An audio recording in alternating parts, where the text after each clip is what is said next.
नमस्कार, आप सभी का स्वागत है। मैं हूं आपके साथ ओजस्वी शर्मा। समाचार एकांश लेकर आया है एक विशेष कार्यक्रम न्यूज़ विद चिल्ड्रन।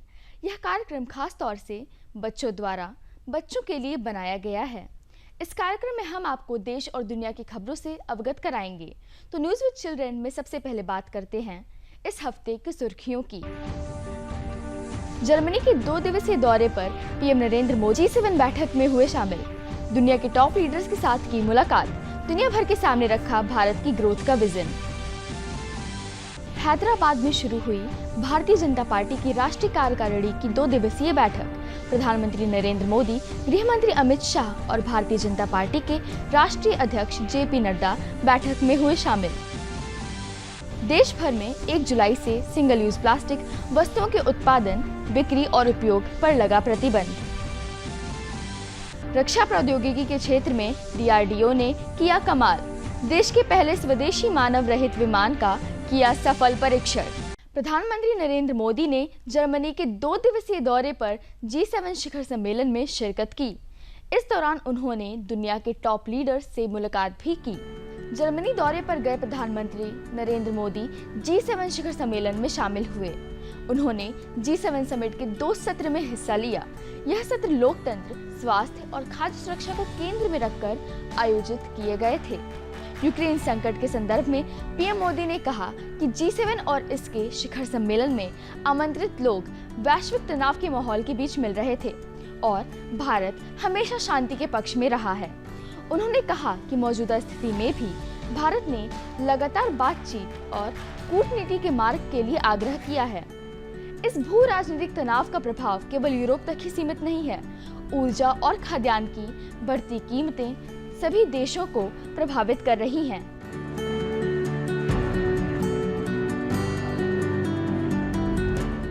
हैदराबाद में हुई भारतीय जनता पार्टी की 2 दिवसीय बैठक। प्रधानमंत्री नरेंद्र मोदी, गृह मंत्री अमित शाह, भाजपा राष्ट्रीय अध्यक्ष JP नड्डा, केंद्रीय मंत्रियों और पार्टी शासित राज्यों के मुख्यमंत्री सहित सभी शीर्ष भाजपा नेता बैठक में शामिल हुए। कार्यकारिणी बैठक के दौरान तेलंगाना में अगले साल होने वाले विधानसभा चुनाव के अलावा 2024 में प्रस्तावित लोकसभा चुनावों के मद्देनजर रणनीति पर चर्चा हुई। देश भर में 1 जुलाई से सिंगल यूज प्लास्टिक वस्तुओं के उत्पादन, बिक्री और उपयोग पर प्रतिबंध लगा दिया गया है। पर्यावरण के स्वच्छ रखने के ख्याल से प्लास्टिक कचरा प्रबंधन नियम के तहत सिंगल यूज प्लास्टिक के कुल 19 वस्तुओं पर रोक लगाने का आदेश भी दिया गया है। केंद्र सरकार ने पिछले साल एक नोटिफिकेशन जारी कर प्रतिबंध की घोषणा की थी। भारत के लिए मौजूदा समय में सिंगल यूज प्लास्टिक बहुत बड़ी समस्या बनकर खड़ी हो चुकी है। पृथ्वी को यह 1000 साल तक भी प्रदूषित कर सकती है। यही वजह है कि देश भर में सिंगल यूज प्लास्टिक पर 1 जुलाई से पाबंदी लगा दी गई है। केंद्रीय संचार, रेल, इलेक्ट्रॉनिक्स और IT मंत्री अश्विनी वैष्णव ने डाक कर्मयोगी ई-लर्निंग पोर्टल लॉन्च किया है। पोर्टल का उद्देश्य देश में डाक विभाग के लगभग 4 लाख कर्मचारियों को प्रशिक्षण प्रदान करना है। डाक कर्मयोगी पोर्टल विभागीय कर्मचारियों और ग्रामीण डाक सेवकों की क्षमता को बढ़ाने के उद्देश्य से शुरू किया गया है। इस पोर्टल पर 12 भारतीय भाषाओं में प्रशिक्षण वीडियो और क्विज उपलब्ध हैं, जो डाक प्रशिक्षुओं को स्थानीय भाषाओं में प्रशिक्षण सामग्री तक पहुंचाने में मदद करेंगे। उद्धव ठाकरे के महाराष्ट्र के मुख्यमंत्री पद से इस्तीफा देने के बाद राजनीतिक सरगर्मियां तेज हो गई थी, जिसके बाद शिवसेना से अलग हुए गुट के एकनाथ शिंदे ने भाजपा के समर्थन से सरकार बनाई है। महाराष्ट्र के राज्यपाल भगत सिंह कोश्यारी ने एकनाथ शिंदे को मुख्यमंत्री पद और गोपनीयता की शपथ दिलाई, जबकि भाजपा नेता देवेंद्र फडणवीस उप मुख्यमंत्री बने हैं। 29 जून 2022 को उद्धव ठाकरे ने मुख्यमंत्री पद से इस्तीफा दे दिया था। इसरो के ध्रुवीय उपग्रह प्रक्षेपण यान PSLV C53 ने एक बार फिर साबित की अपनी क्षमता। 3 विदेशी उपग्रहों को सफलतापूर्वक कक्षा में किया स्थापित। भारतीय अंतरिक्ष अनुसंधान संगठन यानी कि इसरो ने अपने ध्रुवीय उपग्रह प्रक्षेपण यान PSLV C53 मिशन में सिंगापुर से 3 उपग्रहों को लॉन्च किया है। इसे सतीश धवन अंतरिक्ष केंद्र श्रीहरिकोटा से लॉन्च किया गया। PSLV C53 अंतरिक्ष विभाग की एक कॉर्पोरेट शाखा new space India limited NSIL का दूसरा समर्पित मिशन है। ये दिन और रात में किसी भी मौसम में तस्वीरें लेने में सक्षम है। नासा ने हाल ही में 25 किलो वजन का एक उपग्रह कैपस्टोन लॉन्च किया है। इस उपग्रह को एक अद्वितीय और अंडाकार चंद्र कक्षा का परीक्षण करने के लिए डिजाइन किया गया है। उत्तर प्रदेश के लिए एक बार फिर गर्व करने का विषय है। देश का पहला ग्रीन हाइड्रोजन प्रोजेक्ट मथुरा में लगेगा। प्रधानमंत्री नरेंद्र मोदी ने हाल में नेशनल हाइड्रोजन मिशन का ऐलान किया था। इसका मकसद देश को दुनिया का सबसे बड़ा हाइड्रोजन हब बनाना है। इसके तहत पायलट प्रोजेक्ट के तौर पर मथुरा में पहले से मौजूद ऑयल रिफाइनिंग हाइड्रोजन की यूनिट के तौर पर काम करेगी। राजस्थान से आने वाली तेज हवाओं के जरिए पहले विंड एनर्जी का इस्तेमाल ग्रीन हाइड्रोजन बनाने में होगा। केंद्र सरकार के उपक्रम इंडियन ऑयल ने इस दिशा में पहल कर दी है। रक्षा प्रौद्योगिकी के क्षेत्र में डीआरडीओ ने देश के पहले स्वदेशी मानव रहित विमान का सफल परीक्षण कर्नाटक के चित्रदुर्ग के एरोनॉटिकल टेस्ट रेंज में किया है। इससे महत्वपूर्ण सैन्य प्रणालियों के रूप में आत्मनिर्भर भारत का मार्ग भी प्रशस्त होगा। अमेरिका के B-2 बम वर्षक की तरह दिखने वाला ये विमान पूरी तरह से स्वचालित था। यह उड़ान भविष्य के मानव रहित विमानों के विकास की दिशा में महत्वपूर्ण प्रौद्योगिकियों को साबित करने के मामले में एक प्रमुख उपलब्धि है। इसे बेंगलुरु स्थित एरोनॉटिकल डेवलपमेंट एस्टैब्लिशमेंट ने बनाया है। तिब्बत के 21 पठारी ग्लेशियरों पर वैज्ञानिकों को 986 प्रजातियों के बैक्टीरिया मिले हैं, जिनमें से 82% नए हैं। ये ग्लेशियर पिघले तो भारत और चीन की बड़ी आबादी के संक्रमित होने की आशंका बहुत ज़्यादा है। तिब्बत के ग्लेशियरों में बैक्टीरिया की 1000 नई प्रजातियां मिली हैं। जलवायु परिवर्तन की वजह से ये ग्लेशियर तेजी से पिघल रहे हैं। ये पिघले तो इनका पानी बैक्टीरिया के साथ चीन और भारत की नदियों में मिलेगा, जिसे पीकर लोग नई नई बीमारियों से संक्रमित हो सकते हैं। चीन के university of Chinese academy of science के वैज्ञानिकों ने तिब्बती पठारों पर मौजूद 21 ग्लेशियरों के सैंपल जमा किए थे। सैंपल 2016 से 2020 के बीच जुटाए गए थे। इनमें 968 प्रजातियों के बैक्टीरिया मिले, जिसमें 82% बैक्टीरिया एकदम नए हैं, जिनके बारे में दुनिया भर के वैज्ञानिकों को कोई जानकारी नहीं है। और अब बात करते हैं खेल जगत की। इस हफ्ते हार्दिक पांड्या की अगुवाई में भारतीय T20 टीम ने किया कमाल।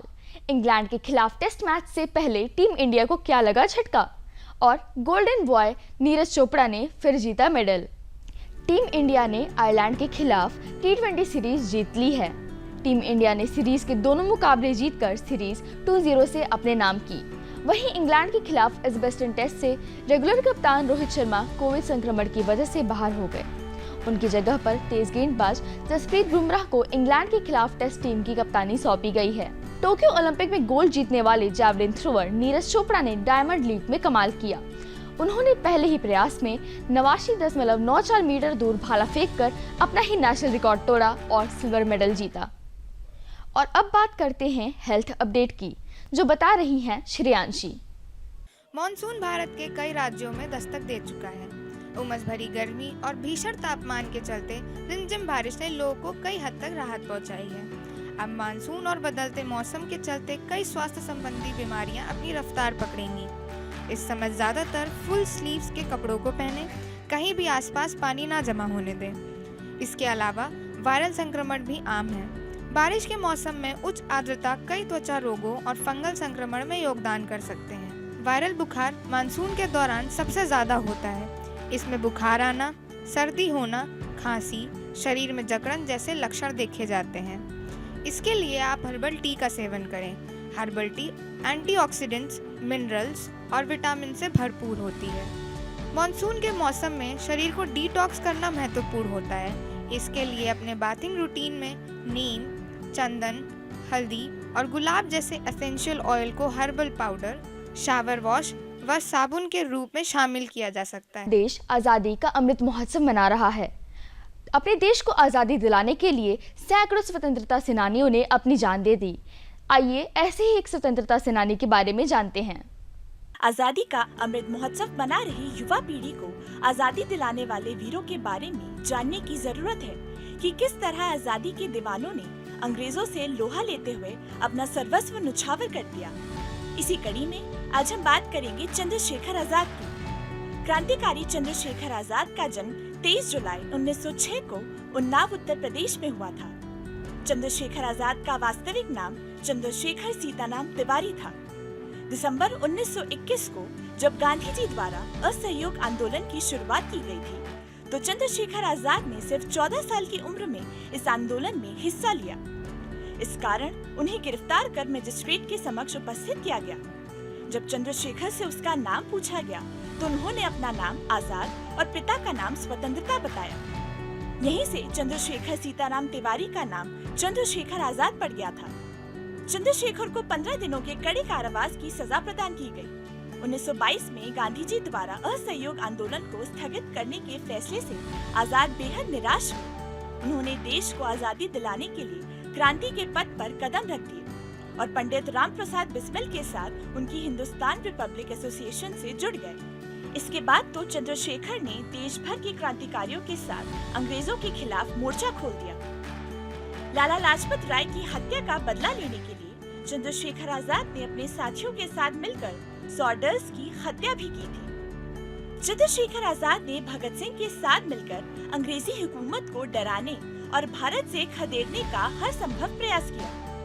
क्रांतिकारी गतिविधियों में शामिल चंद्रशेखर आजाद इसी सिलसिले में 27 फरवरी 1931 को इलाहाबाद के अल्फ्रेड पार्क में अपने साथी से आगे की रणनीति पर चर्चा कर रहे थे। किसी ने अंग्रेजी सरकार को उनके वहां होने की मुखबिरी की। तभी वहां पुलिस के बड़े दल ने पार्क को पूरी तरह से घेर लिया।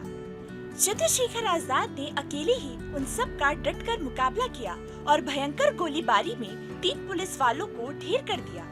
जब उनकी पिस्तौल में आखिरी गोली बची, उन्होंने खुद को मारकर वीरगति को प्राप्त हो गए। आजाद ने पहले ही ये प्रण किया था कि वह कभी भी जिंदा पुलिस के हाथ नहीं आएंगे। इसी प्रण को चंद्रशेखर आजाद ने अंतिम सांस तक निभाया और देश के लिए स्वयं को समर्पित कर दिया। और अब बात करते हैं टैलेंट ऑफ द वीक की। इस सेगमेंट में हम आपको उन लोगों से मिलवाएंगे जिनमें है कुछ खास। ऐसे ही एक शख्स है हमारे साथ, ओमिशा, और कविता लिखना जिनका शौक है। चलिए सुनते हैं उनकी कविता उनकी ही ज़बानी। मैंने आपके कार्यक्रम के लिए एक छोटी सी पंक्ति लिखी है, उम्मीद है कि आपको पसंद आए। बनाकर एक रंगीन सी पतंग तुम उड़ सकोगे हमारे संग, क्यों चल रही दुनिया में जंग तुम जान सकोगे हमारे संग। बनाकर एक रंगीन सी पतंग तुम उड़ सकोगे हमारे संग, क्यों चल रही दुनिया में जंग तुम जान सकोगे हमारे संग। बनाकर एक कागज़ का जहाज़, बनाकर एक कागज़ का जहाज़ तुम बन सकोगे देश की आवाज़। तुम आओ बैठो हमारे साथ और जानो थोड़ी ज्ञान की बात, और जानो थोड़ी ज्ञान की बात। बहुत बहुत शुक्रिया ओमिशा आपकी खूबसूरत कविता के लिए। न्यूज़ विद चिल्ड्रन में आज इतना ही। हमें उम्मीद है कि आपको हमारी ये कोशिश पसंद आई होगी। तो अगले हफ्ते आपसे फिर से मुलाकात होगी देश और दुनिया की खबरों के साथ। धन्यवाद। देखते रहिए दूरदर्शन उत्तर प्रदेश।